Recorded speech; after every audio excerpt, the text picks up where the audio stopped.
Il y a trop de manipulation de chiffres dans vos différents documents.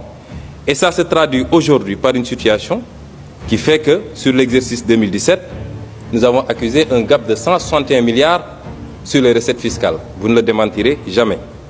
Et ce gap-là va vous poursuivre. Et à la fin du premier trimestre 2018, on est déjà à un gap de 40 milliards sur les recettes fiscales.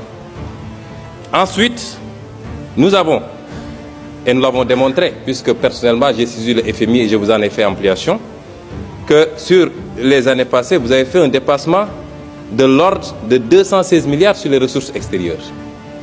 Et c'est extrêmement gravissime, ça veut dire que tous les chiffres que vous nous donnez, nonobstant votre rengaine habituelle sur les notations ou je ne sais quoi, tous les chiffres sont faux.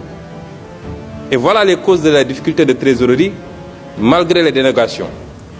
Et ça conduit à quoi? Ça conduit à une frénésie de l'endettement, 61% sur le PIB.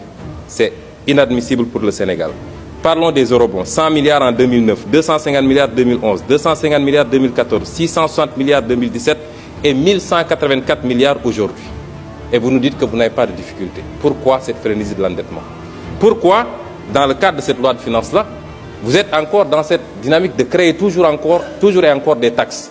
Mais si on examine les 3 taxes que vous créez, prenons la première, la taxe spéciale du secteur des télécommunications. Elle vient remplacer une autre taxe de la même nature qui a été votée ici il n'y a même pas un an, en 2017. Qu'est-ce que vous avez changé? Puisque vous n'osez pas affronter les multinationales de télécommunications, vous leur donnez la possibilité de déclarer trimestriellement, ce qui est une violation de l'égalité des contribuables devant la loi. Parce qu'en matière de TVA, la déclaration elle est mensuelle dans tout le code général des impôts. Vous avez reculé parce que les entreprises de télécom avaient dit qu'ils ne paieront pas.